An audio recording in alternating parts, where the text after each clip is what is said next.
Good evening. Let us settle into that inner room where words grow quiet and presence begins to announce itself. For the purpose of our work tonight is the development of spiritual consciousness as it bears upon a single imperative from the Master: judge not. Our task is not to remember a verse, nor to admire it as poetry, but to make of it a living law, a practiced faculty of the soul. Spiritual consciousness, as we have said so often, is the ability to see that which is invisible, to hear that which is inaudible, to feel that which cannot be touched, and to know that which the senses deny. If there is to be fruit from our gathering, it will be this: that we learn to behold harmony where discord appears, innocence where guilt presents itself, life where death seems to cast its shadow. Judge not, that ye be not judged, is not merely an ethical caution. It is a statement of law in the kingdom, where cause is within and effect is without. But we will not take that on hearsay. We are not here this hour to argue theology with the world, nor to persuade opinion with opinion. We are here to verify, to test within ourselves whether there is a faculty by which the Christ is discerned behind the mask of appearances, and whether the withholding of personal verdicts permits grace to do its own work. So let us, even now, become still. Be still and know that I am God, not I, the person, not I, the judge, not I, the reporter of sense evidence. I can of mine own self do nothing. The Father that dwelleth in me, he doeth the works. If we can begin here, we are on holy ground, and the saying judge not will move from being a sentence we quote to a sight we practice. We proceed on this premise: what the eyes report is a picture, what spirit knows is reality. The senses will parade before us: a neighbor's fault, a nation's failure, a body's symptom. But spiritual consciousness beholds through and beyond the Christ of God, the image and likeness, untouched by the play of time and circumstance. How did the Master move among sinners and not be stained? How did he sit with publicans and yet unfold purity? By seeing what is invisible to judgment, the Son beloved, in whom the Father is well pleased. If we carry that sight an inch into our daily walk, judge not begins to operate as law. It becomes the lens through which the real is revealed and the unreal loses witness. Let us make this practical while the room is still and the heart is teachable. Bring to remembrance someone or something upon which your verdict has fallen: a colleague's sharp word, a child's rebellion, a leader's folly, your own remembered failure. Now, do not take thought to fix, to argue, to excuse. Simply withdraw the gavel. Refuse, in this instant, the ancient habit of naming good and evil from the tree of sense knowledge. Whisper within: Father, open thou mine eyes, that I may behold thy Christ here, not later, here, not if they change, here. Stand aside inwardly and watch what is seen when you do not see as a judge. The kingdom of God is within you. If the kingdom is within, law is within, and sight is within. We learn this only by practicing it. This is the atmosphere of our work: quiet, disciplined, unhurried, certain. We are not collecting opinions. We are consenting to illumination. We are not managing outcomes. We are yielding to presence. From this moment, let us agree that every encounter on the telephone, in the office, at the kitchen table, in the mirror, will be our laboratory. We will not force charity through clenched teeth.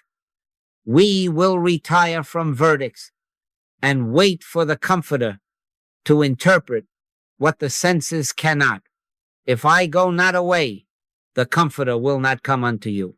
Let the personal sense of I step back. Let the inner counselor step forward. Judge not becomes, then, not a command laid upon our shoulders, but a door opening in our sight. So we begin quietly, with reverence and with expectation. We will prove here tonight, in small obediences, that spiritual consciousness perceives harmony where discord seems to be. And as we do, the verse will become law, the law will become a faculty, and that faculty will become our way of seeing. Let him that hath ears to hear, hear. Let her that hath eyes to see, see. And let us move together into the practice. Let us be very clear. For if our foundation is exact, our practice will be simple. Judge not, that ye be not judged, is not an order to close our eyes to wrongdoing, nor is it a sentimental nod that all conduct is acceptable. Oh no, it is a call to change the faculty with which we see. I can of mine own self do nothing, the Master said, and that includes the private verdicts by which we attempt to explain, to condemn, to correct, to control. The judging mind is the self that can do nothing. The seeing Christ within is the one that doeth the works. Judgment belongs to sense testimony. It rests upon surfaces, snapshots, fragments, and then draws bold conclusions. Scripture makes the contrast plain. Man looketh on the outward appearance, but the Lord looketh on the heart. Outward appearance is the canvas of judgment. Essence is the realm of spiritual sight. The moment we accept the report of the senses as final, we have elected a magistrate that cannot behold reality. But there is another faculty in you, the Christ vision, by which you do not size up a person, a body, a situation, and then react. You behold that which is invisible to appraisal, the image of God, intact, behind the mask of time and behavior. Now, why is this practical law and not merely a high ideal? Because the personal verdict, once uttered or secretly entertained, turns a wheel. With what measure ye meet, it shall be measured to you again. This is not a threat. It is a description of a feedback law. When you condemn, you rehearse the condemnation in your own consciousness. You feed the picture, give it energy, and the mind begins to seek corroborating evidence. The machine multiplies error. But the instant you withhold the personal verdict, the machine loses power. The picture has no witness. The lie finds no host. Then the Comforter has room to reveal what the senses could not report. Judge not according to the appearance, but judge righteous judgment, not a moral superiority, but a judgment that proceeds from oneness with the Father. Therefore, not yours or mine, but his. You will ask, does this leave us passive in the face of harm? Oh no. It renders us sane and effective. Consider a simple scene from your day. A neighbor slams a door and throws a word like a stone. The old machinery leaps, rude, dangerous, must be answered. If you let it run, by evening, you will have a case, a prosecution, and a sentence. And the street will be colder for it. Now make another choice. Withdraw the gavel. Turn quietly within and say, Father, I can of mine own self do nothing. Show me thy Son here. You are not excusing a behavior. You are denying the senses the right to be judge and jury. In that pause, you will often feel a softening. Perhaps you will be led to silence. perhaps to a gentle word, perhaps to no outward action at all. But in every case, you have stopped multiplying the error, and you have introduced grace into the field or at work. An error appears in the ledger, and the mind rushes to find the culprit. Accusation gathers like storm clouds, and soon the atmosphere crackles with fear.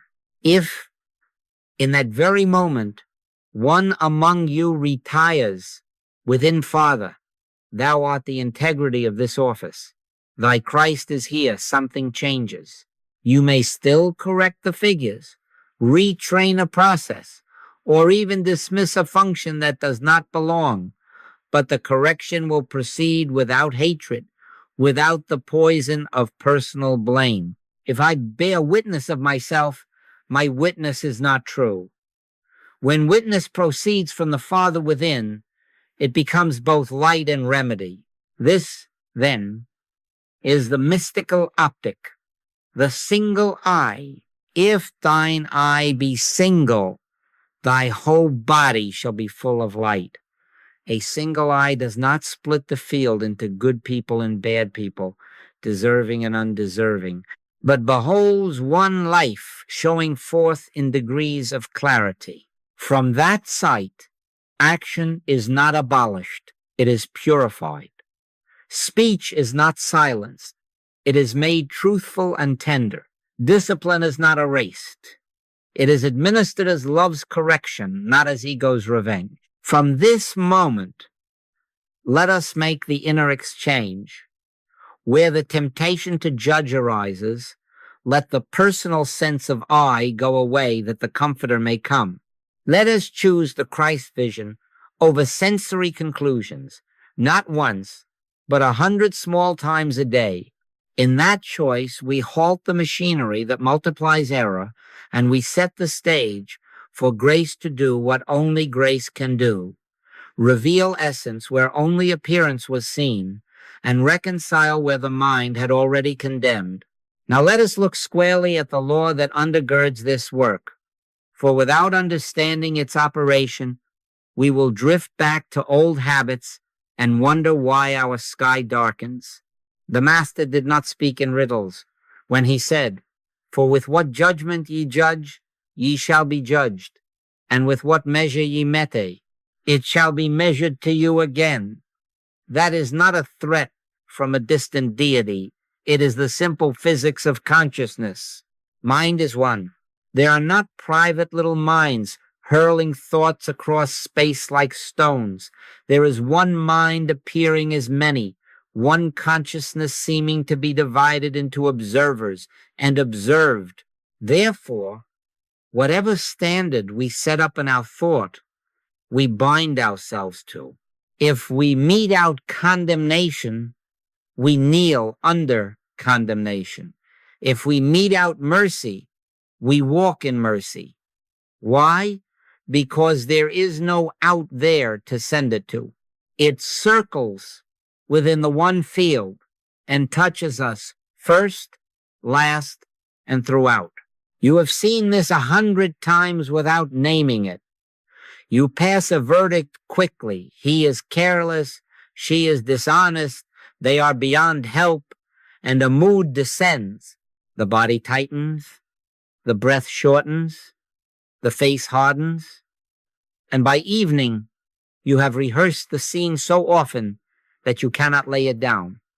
As a man thinketh in his heart, so is he. The judgment, once entertained, requires a stage. It asks for supporting players. It selects headlines to confirm it and memories to feed it, until the picture you disliked is cemented, first within, then through your reactions and choices without. That is the feedback law. It is not caprice. It is the inevitable fruit of sowing to the personal sense of mind. Be not deceived. God is not mocked. For whatsoever a man soweth, that shall he also reap. We sow a picture by believing it. We reap its atmosphere by carrying it. And here is the sharper point, the one that humbles and frees. The judge and the judged are the same self-sense wearing two masks. Personal condemnation seems to be power. I exercise over another.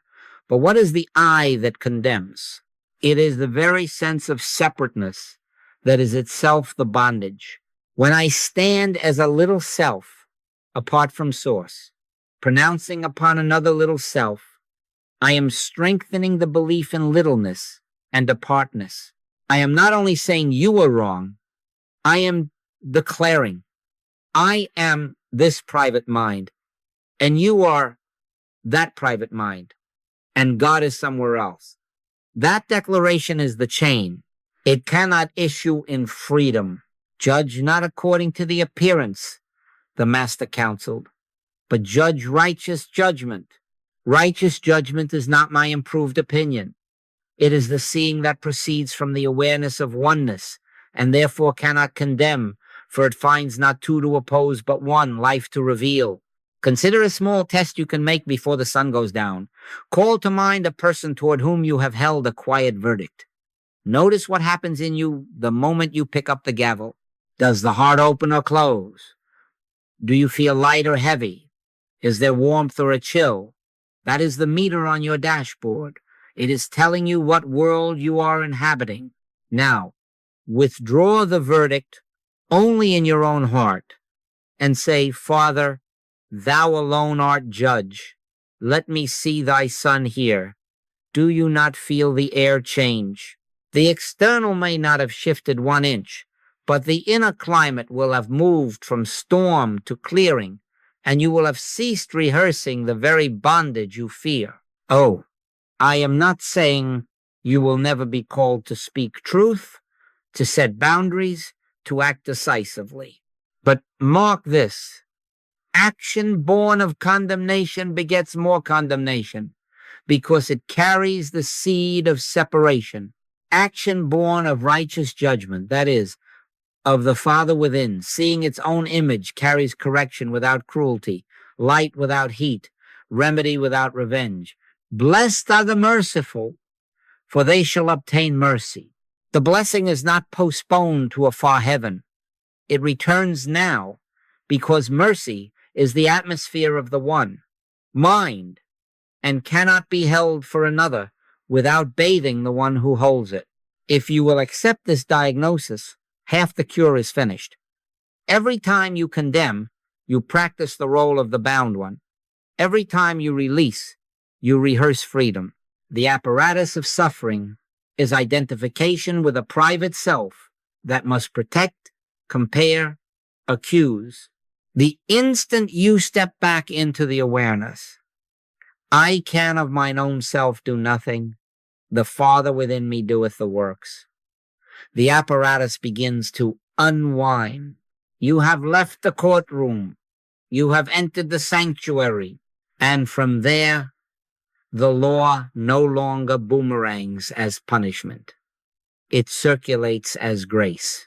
Forgive, and ye shall be forgiven. Give, and it shall be given unto you. Good measure, pressed down, and running over. Such is the mathematics of oneness, and such is the safety of refusing the gavel. Let us rest a moment in a single image that, if it takes root, will do more to dissolve judgment than all our moral resolutions combined. The Master said, I and my Father are one. Now look to the sea. The wave rises and falls. It gleams for an instant in sun, and then subsides. It may be tall or small, smooth or broken, dazzling or dull.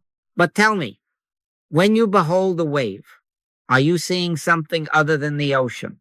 Oh no, the wave is the ocean in expression, inseparable, indivisible, the same substance, the same life, though the outline differs from moment to moment.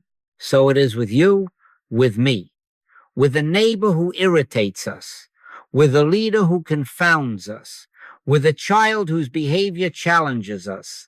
We are not private reservoirs of life knocking against other little reservoirs. In him we live, and move and have our being. The ocean is one, and the waves are its visibility. If this oneness is truth, and it is, then the reality of each one is the same Christ, though the surface shape, the mood, the education, the habit, the health chart vary as widely as the sea in a storm or at dawn. What, then, becomes of our reflex to appraise the wave's shape? This one is worthy, this one unworthy, this is a good wave, that a bad one. It becomes nonsense the instant you remember the ocean. Shapes change, essence does not. Personality is the dance of the crest. Identity is the depth that cannot be fenced, exhausted, or improved upon. All that the Father hath is mine, not as possession hoarded by a separated self, but as the inheritance of every wave by virtue of being ocean. Now, make this the optic of your day. When a face appears before you, do not take your first report from the lineaments of the wave. Step back just an inch within and behold the ocean there. Say it softly, Father, I can of mine own self do nothing. Show me thyself showing forth as this one. Something will relax, where the old tendency would have measured, compared, condemned. This new sight will not deny the surface, but will refuse to enthrone it. The eye that is single looks through the choppy outline to the vastness beneath, and the impulse to judge loses its oxygen. If thine eye be single, thy whole body shall be full of light. And if yours is filled with light, do you see how the field you share with that brother or sister begins to clear? You will say, but surely some waves are dangerous. Do we not steer? Do we not warn? Oh yes, we act as wisdom directs, but from the awareness that there is one ocean, that awareness changes everything. A lifeguard does not hate a riptide. He understands the current and guides the swimmer with firm kindness. So with us. Action may be swift. Boundaries, sure. Words exact. But the inner tone is free of contempt because it does not imagine two lives in opposition, that they all may be one, as thou, Father, art in me, and I in thee, that they also may be one in us. When the prayer of John 17 ceases to be a verse and becomes our mode of seeing, judgment evaporates at its root. Practice this with the one you have found most difficult. Do not dress the wave, do not argue with its spray. For one breath, behold the ocean, life infinite, love, self-manifesting, looking out from those very eyes. It may be a flicker at first. Do not force it. Keep your mind stayed. And notice how the atmosphere shifts. The Lord looketh on the heart. You are consenting to that looking. And as you do, the standard you set up within will be the one you live in. Not the brittle cold of appraisal, but the wide mercy of the sea. In time, and then beyond time, you will discover a holy familiarity in every encounter, the same life greeting, itself from where you stand and from where your brother stands. Then the old sport of criticizing shapes will seem as childish as arguing, which ripple owns the tide. Judgment dissolves because there are not two to oppose, but one to reveal. And from that revelation flows reconciliation first as a quiet in you, and then as a current that draws others into the safety of oneness. Ye are all one in Christ Jesus. That is not poetry. That is the ocean telling the waves what they are. Now we come to a principle without which our seeing will collapse back into private liking and disliking. Impersonalization of error. Error is not a person. It is suggestion, belief, a claim presenting itself as behavior, symptom, or story. We wrestle not against flesh and blood, says the apostle, but against principalities, against powers, against the rulers of the darkness of this world. Do you see? Flesh and blood are not the enemy. The person, the wave, is not the fault. The claim is a mist that passes across the face of the ocean. If we attach the mist to the name of our brother or our own name, we thicken it. If we refuse that attachment, it cannot long abide. The Master demonstrated this more times than we count. When Peter voiced the suggestion to spare the self, to avoid the cross, Jesus answered, "Get thee behind me, Satan." But he did not say, "Get thee behind me, Peter." He spoke to the impersonal tempter, not to the man. With the woman taken in adultery, he answered, "Neither do I condemn thee. Go and sin no more." The behavior was not excused. The person was released from the verdict that would have fastened sin to identity. At Lazarus' tomb, the command rings like a bell. Loose him and let him go.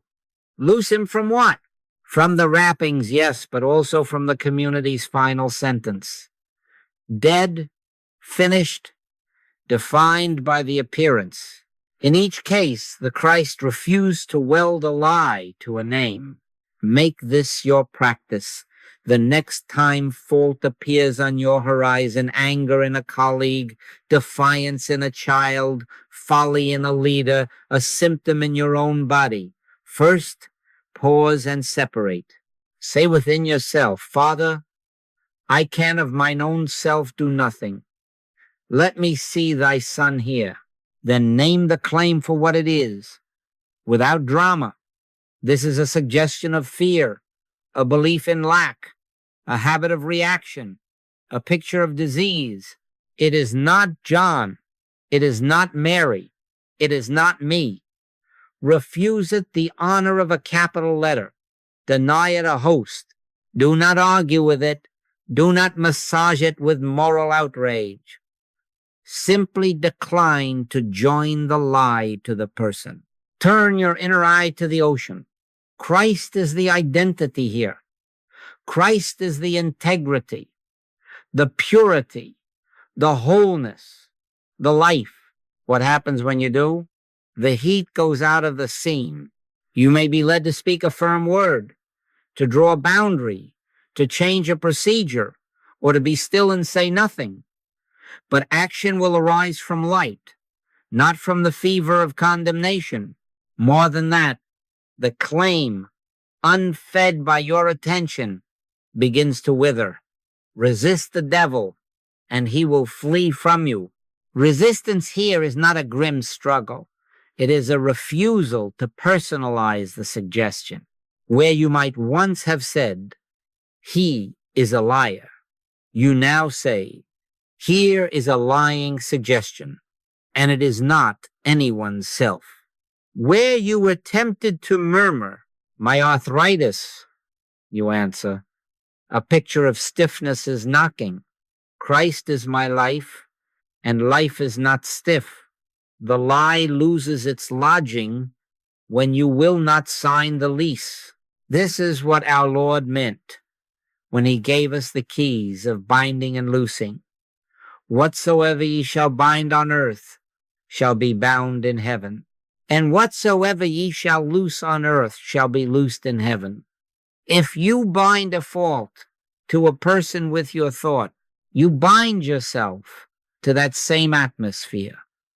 If you loose the person from the fault, first within you open a channel for grace to appear as correction without cruelty. Father, forgive them, for they know not what they do. That is the supreme impersonalization. Ignorance is not identity. Christ remains the beloved Son, even while the mist of unknowing obscures the face. Try it with the one who stands before you today. Let the gavel drop from your hand. Whisper within, "Loose him and let him go. Loose her and let her go.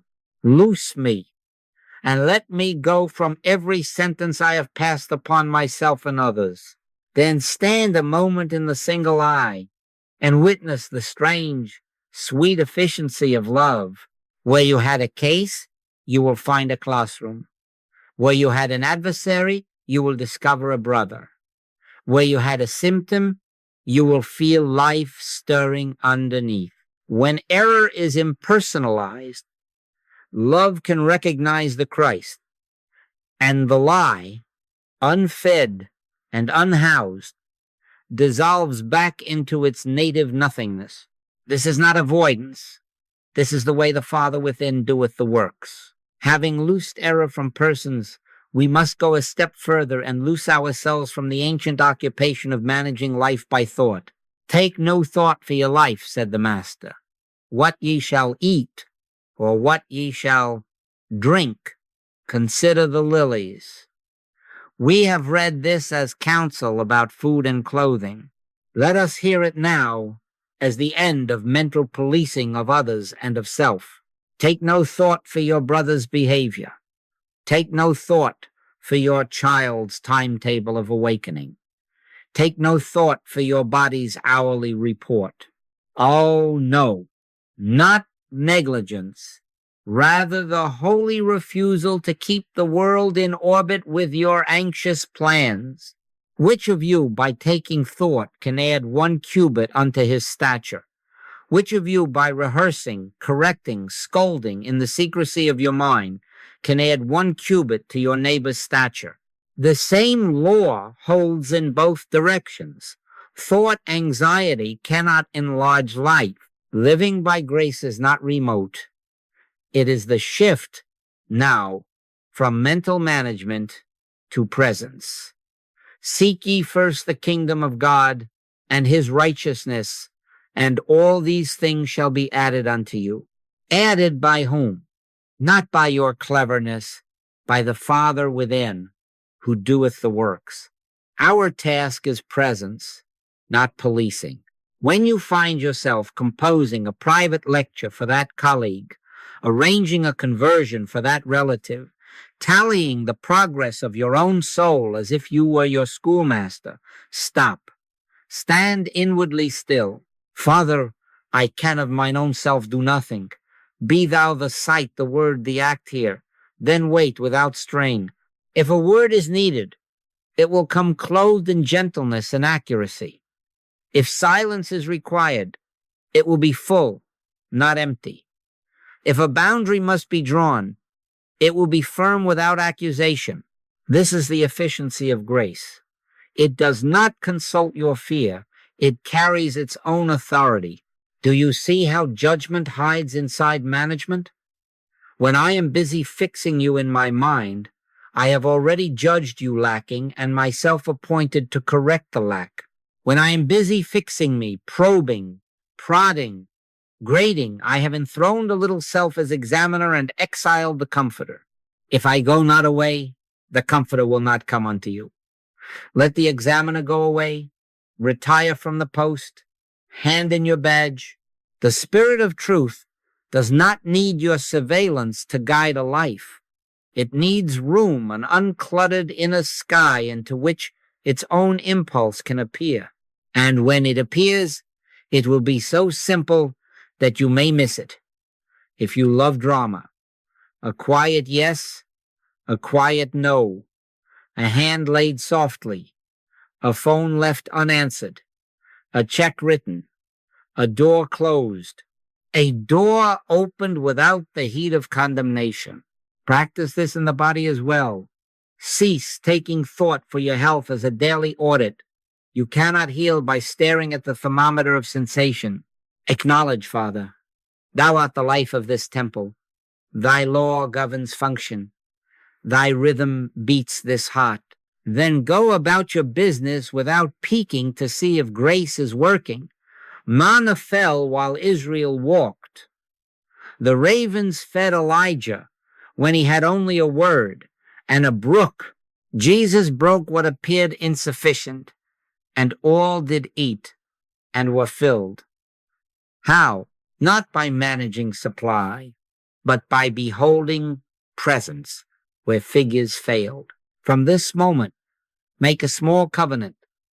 I will not run ahead of the Father in thought to arrange outcomes for others or for myself. On waking, say softly, I take no thought for this day. Father, live thy day as me. Before the difficult meeting, close the inner file and breathe. Here am I, Lord.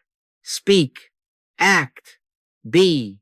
When the old habit returns at noon, and it will return like a salesman at your door, say without anger, not now, and turn again to the hush. You are creating the vacancy into which grace can flow. And what of results? Leave them. The fruit of this way is felt first as relief. My yoke is easy and my burden is light, and then as a strange rightness that appears at the proper hour, a reconciliation no stratagem could have produced, a correction that stings no one, a decision that stands because it was not born of fear. Judge not becomes effortless when the manager steps down and presence takes the chair. In that atmosphere, condemnation has no work to do, and reconciliation stops being a project and becomes the natural language of a life lived by grace. Now, because practice is the bridge between knowing and being, let us take this from idea to method, a 4-moment practice, so simple you can use it at the kitchen sink, in the staff meeting, or in the moment. A headline tightens the chest. Its purpose is singular, to move us from reacting to revealing, from personal verdict to Christ vision, and from this moment on, never refuse a call. When irritation appears, that is your summons to the altar. Moment 1, pause. On first notice of heat, stop and breathe. Lay down the gavel before it strikes.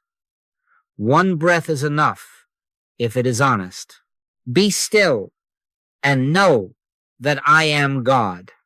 We do not argue. We do not improve the story. We do not rehearse replies.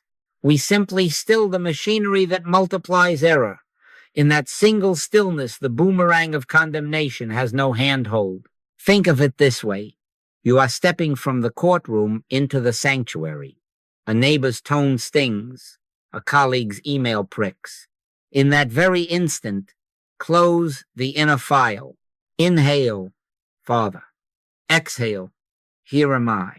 10 heartbeats of quiet are a mighty act. The silence is not emptiness. It is making room for the Comforter. Moment 2, acknowledge oneness. Having paused, turn to truth.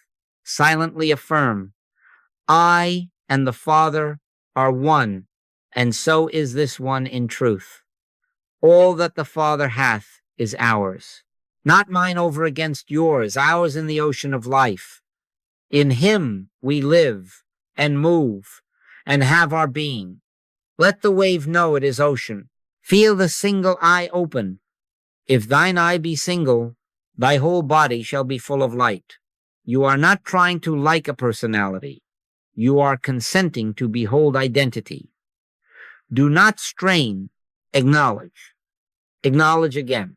As you do, notice how the breath lengthens and the chest loosens. That easing is the first fruit of righteous judgment taking its seat. Moment 3, impersonalize. Now, separate the mist from the face. Name the claim for what it is, never for who it is. We wrestle not against flesh and blood. Say quietly, this is a suggestion of fear, a habit of pride, a picture of lack, a rumor of disease. It is not John. It is not Mary. It is not me. Get thee behind me, Satan. Speaks to the tempter, not to Peter.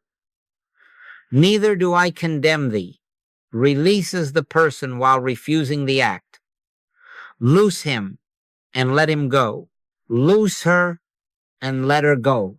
Loose me and let me go from attaching a lie to a name. In that very impersonalization, the heat goes out. The claim, unfed by your attention, begins to thin and drift like fog before the sun. Moment 4, yield. This is the heart. I can of mine own self do nothing. The Father within me, he doeth the works. Take no thought now for words or fixes. Lay down management. Abide in presence. Wait, but not idly wait. As one leaning into a quiet river, they that wait upon the Lord shall renew their strength. Feel for the gentle release, a soft warmth rising, a sentence falling away, a sense of rightness settling. Perhaps a word will come accurate, tender, unheeded. Perhaps the instruction is silence. Perhaps a boundary is to be set free of sting. It is not ye that speak, but the Spirit of your Father which speaketh in you. Act only when moved from that interior, yes. Otherwise, rest until clarity ripens. By their fruits you shall know peace within. An unforced kindness, a de-escalated field. This 4-moment practice can be done in 30 seconds or in 3 minutes. Do it 100 times today if calls come 100 times. Do not measure your success by the other's response.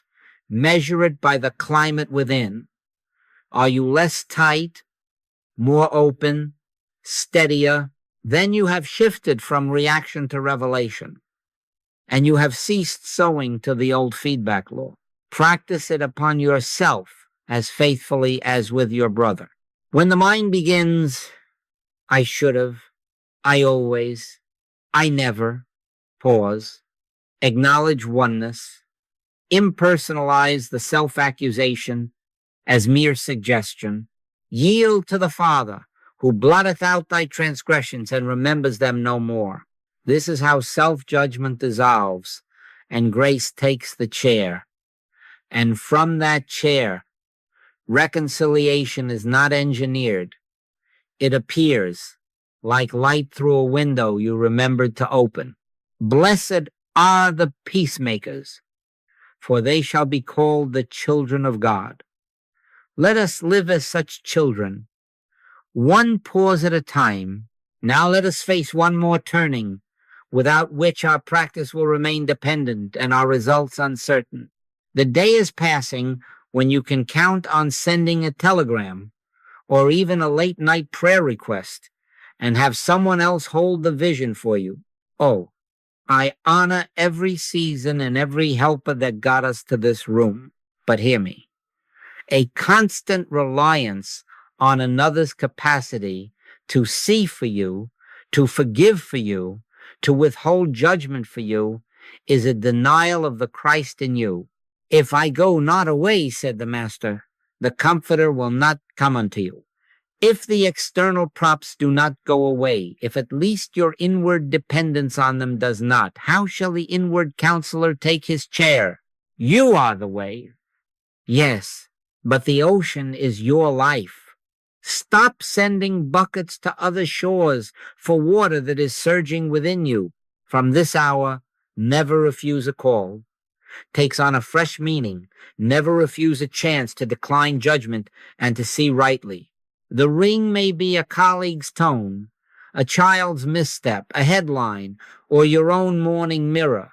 Answer every call by turning first to the Comforter. My sheep hear my voice, said the shepherd. And again, the anointing which ye have received of him abideth in you, and ye need not that any man teach you. Do not misunderstand. Instruction has its place, fellowship its sweetness, but renting discernment month by month is not discipleship. It is spiritual tenancy. Own the house that has been deeded to you. The deed reads, I and the Father are one. The Spirit of truth shall teach you all things and bring all things to your remembrance. How, then, do we let the Comforter personalize in us in the very way we have practiced?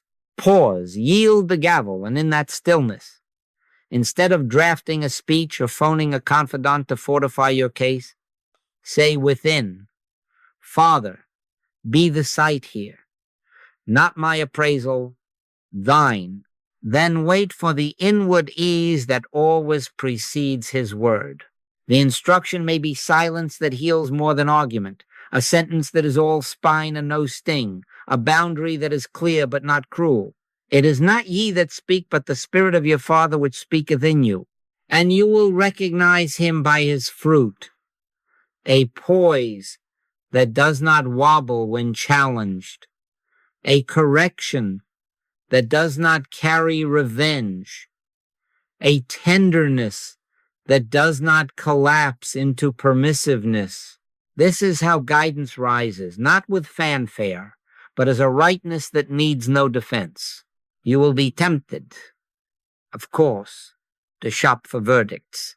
The mind will suggest, let me ask 3 friends what they think. Let me scroll for a camp whose outrage matches mine. Let me consult the old examiner who kept me on a short leash. Oh no. Immediately I conferred not with flesh and blood, wrote the apostle. Confer first with the Comforter. You may afterward seek counsel. Wisdom is no hermit, but go as one who has already found the center, not as one begging for a center. And let us be frank. Gossip is outsourced judgment. It hires a chorus to sing our sentence. Take no thought for it. Lay it down as you would lay down a stone you discovered in your shoe halfway through the day. This shift is not bravado. It is the humbling of the personal sense. I can of mine own self do nothing. The Father within me, he doeth the works. Inner authority is not the little self grown loud. It is a little self grown quiet enough for the ocean to speak as the wave. And when it speaks, you will find you require fewer words and make fewer enemies. The heat is gone, and yet the clarity is keener.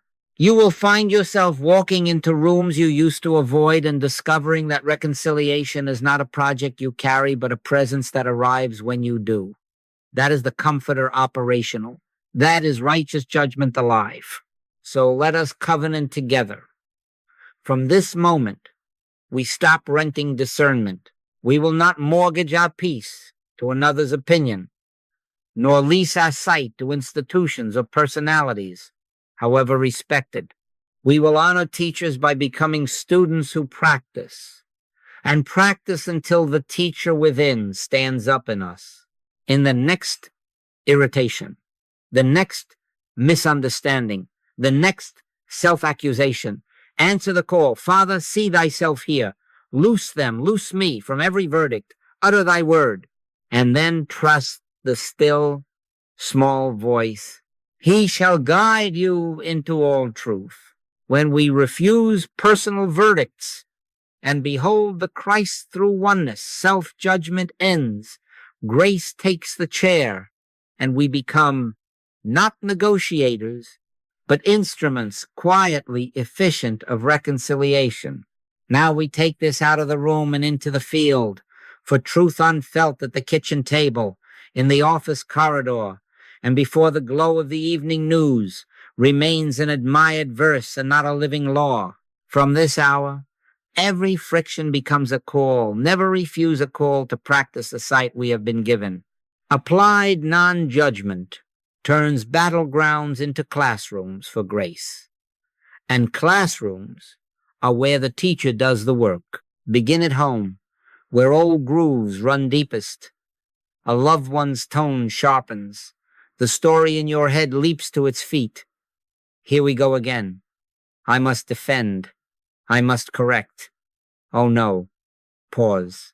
One honest breath. Be still and know that I am God. Step out of the courtroom. Enter the sanctuary. Acknowledge oneness. Father, thou art the life of both waves in this one ocean. In thee we live and move and have our being. Then impersonalize the heat. This is a suggestion of demand. A habit of defensiveness. It is not this, dear one, and it is not I. We wrestle not against flesh and blood. Yield now. I can of mine own self do nothing. the Father within me, he doeth the works, and wait for the softening that always precedes righteous speech. Perhaps the word will be a simple, I hear you. Perhaps a boundary quietly set. Perhaps silence full enough to let the storm spend itself. A soft answer turneth away wrath, and you will recognize softness not by timidity, but by the absence of sting. Measure the fruit, not by who won the point, but by the relief that enters the room, by the tone that lowers of itself, by the surprising opening, I didn't mean it that way, that no argument could have drafted. Carry this into work, where titles and timelines tempt us to sculpt statues out of snapshots. She is always careless. He is impossible. Refuse the label. It is a graven image of the mind. Before you answer that email or enter that meeting, stop at the threshold within. Father, be the sight here. I and the Father are one. And in truth, this colleague and I share one mind, one competence, one integrity, for all that the Father hath is mine, ours. Silently bless the Christability in them and in yourself. An excellent spirit is present, as with Daniel. Clarity is native here. Then, if a reply is to be written, let it be accurate without acid. If a correction must be offered, let it be specific without contempt. Set a watch, O Lord, before my mouth.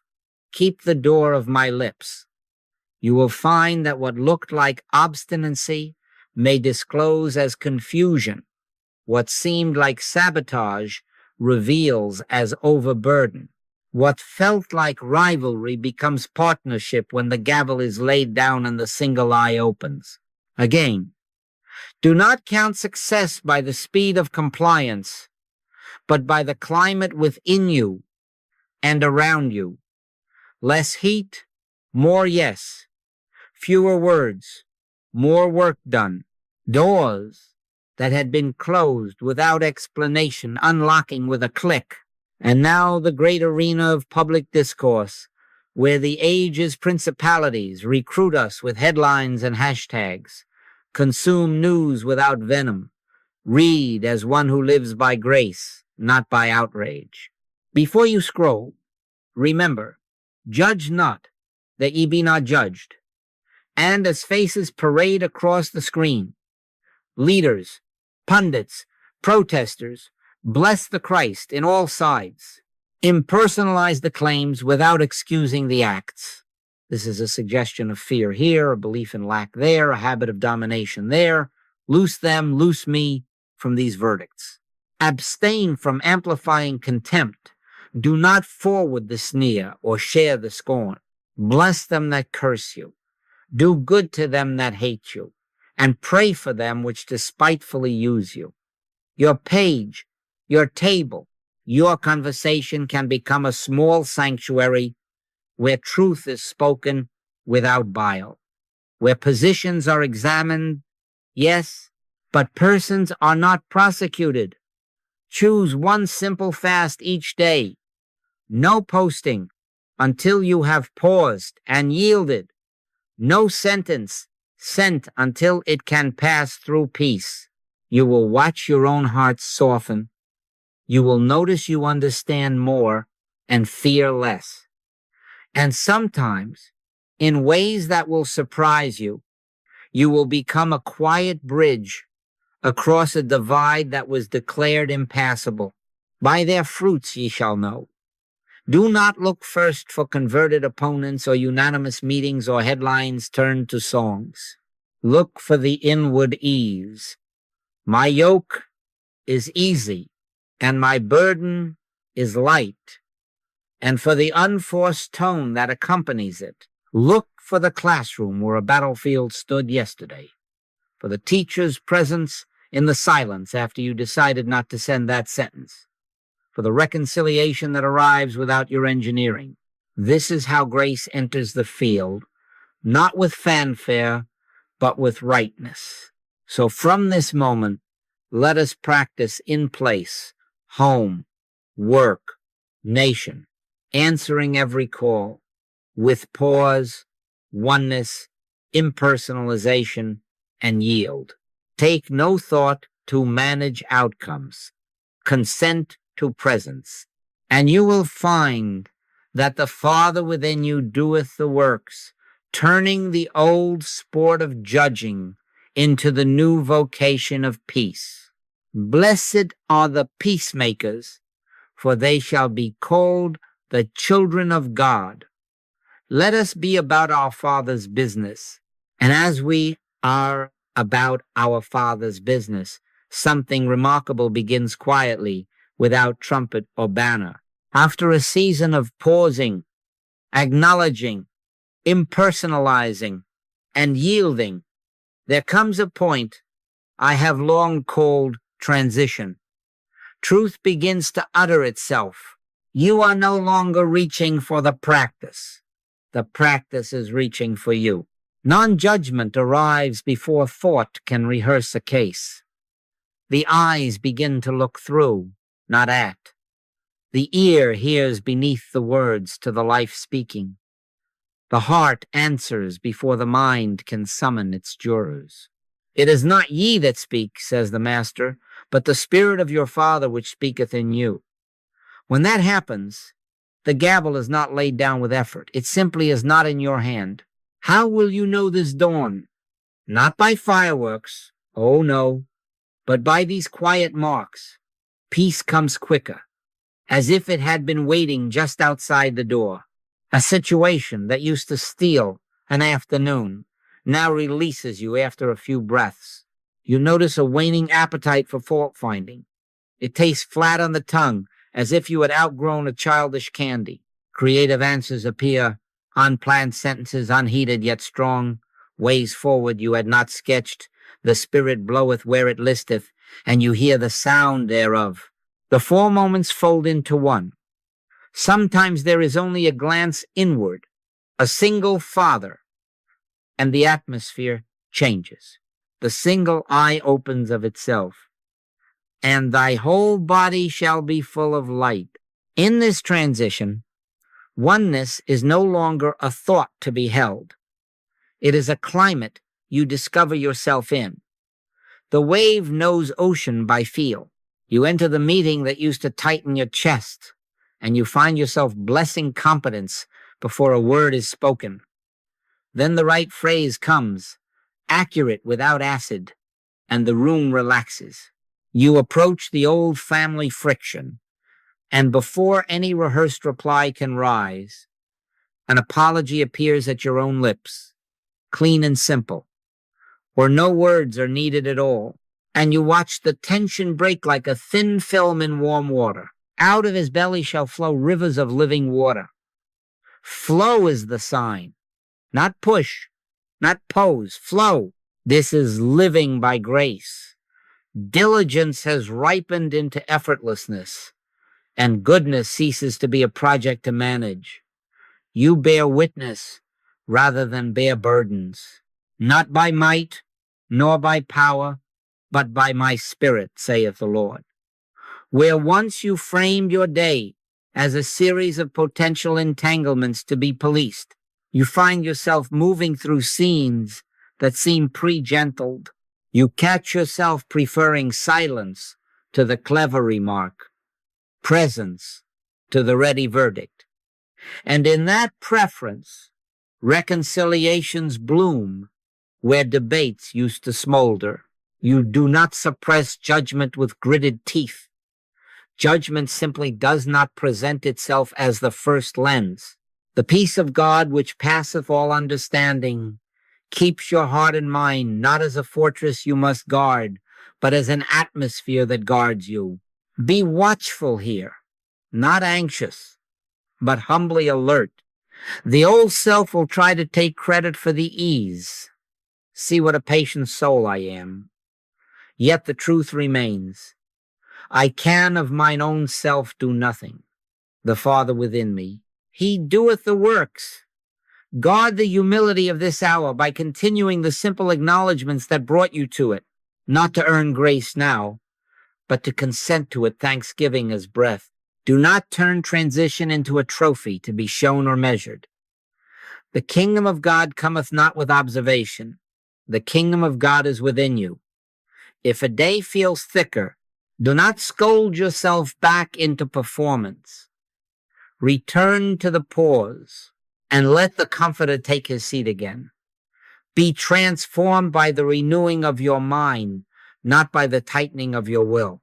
You will notice this ease spreads. Rooms feel safer when you enter, not because you are imposing peace, but because the hunger to accuse has thinned in you and others rest by a law they cannot name. Gossip dies for lack of echo. Teams find rhythm without a referee. Neighbors who swear they disagree on everything discover they can share a task without malice. For he is our peace, who hath made both one, and hath broken down the middle wall of partition between us. This is the reconciliation we have spoken of, arriving not on our schedule, but in his rightness. So let us bless this holy transition. We have labored in small obediences. Now let us walk softly in the large mercy that answers them. Do not clutch at it. Do not preach it at yourself. Simply abide. Let the words of my mouth and the meditation of my heart be acceptable in thy sight. And as you abide, you will find non-judgment becoming natural mercy, sight becoming benediction, action becoming the Father's own effortless work. My yoke is easy and my burden is light. Let this mind be in you, which was also in Christ Jesus. And let him in you go on seeing, speaking, and healing without strain. Let us gather the fruit of this hour and offer it back to its source. We have watched the hunger to accuse thin out. We have felt the ease that comes when the Comforter takes his seat. Now we will make that ease communal. Judge not, that ye be not judged, has become for us more than a remembered verse. It is a working law. So together, quietly and sincerely, we lay down the implements of the courtroom and step into the sanctuary. Take a breath with me, and in your heart say, here, Father, you take all the verdicts, my rights, my grievances, my diagnoses, and return only your seeing. I can of mine own self do nothing. The Father within me, he doeth the works. I loose them, and I let them go. I loose me, and I let me go. Do not fear that this surrender will leave you without spine. Oh no. Vengeance is mine, I will repay, saith the Lord. Righteousness does not need our heat. Truth does not borrow our scorn. In this release, we do not excuse error. We unhook it from persons and yield it to the one who judges righteous judgment. Create in me a clean heart, O God, and renew a right spirit within me. That right spirit is the single eye. If thine eye be single, if it rests in oneness and refuses private verdicts, thy whole body shall be full of light, and rooms will feel lit where once they were shadowed by our opinions. So again, together, here, Father, take the case I have built against my brother. Take the case I have built against myself. Dissolve them in thy sight, and let thy seeing return to me as peace, as clarity, as the unheeded word. Now a charge for our practice as a people. For 7 days, just 7, never refuse a call to withhold judgment. At the first heat, before a sentence can leap to your tongue or to your keyboard, practice the 4 moments we have learned. Pause, acknowledge oneness, impersonalize, yield. Do not wait for privacy or incense. Do it in the doorway, at the desk, over the sink, mid-scroll, for 7 days.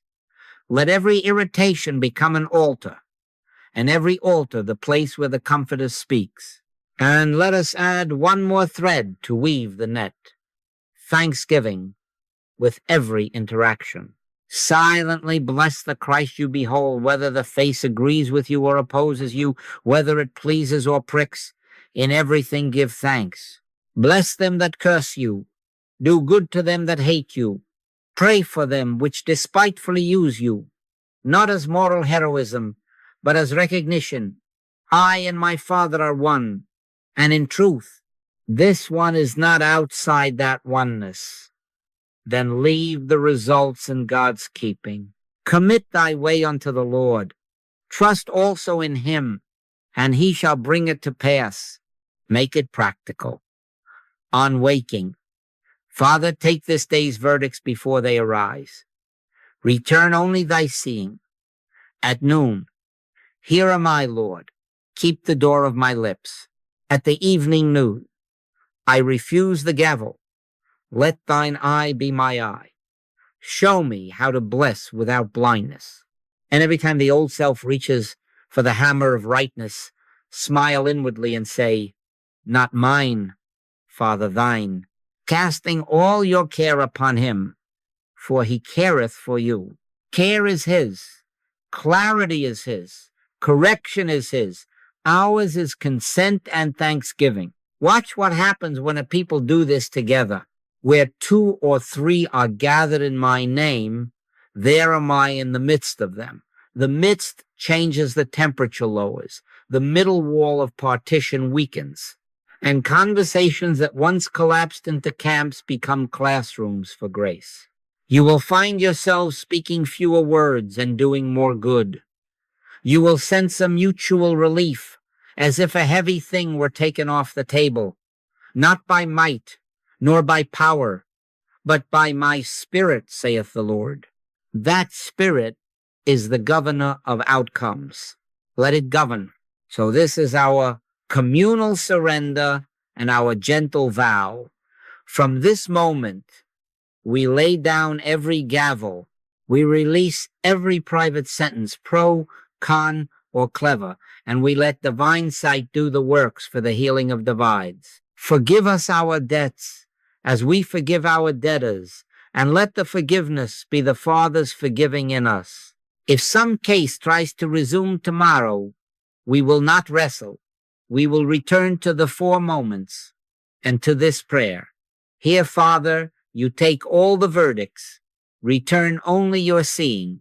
And the sign that he has taken them will be the peace that passeth understanding, the poise that holds when challenged, the mercy that corrects without condemning. The Lord shall fight for you, and ye shall hold your peace. Let us hold it together for 7 days, and then for a life. Never refuse a call. Bless the Christ in every face. Leave the harvest to God. And as we do, we shall find that reconciliation is not our work but his. Accomplished through eyes he has made single, and hearts he has made one.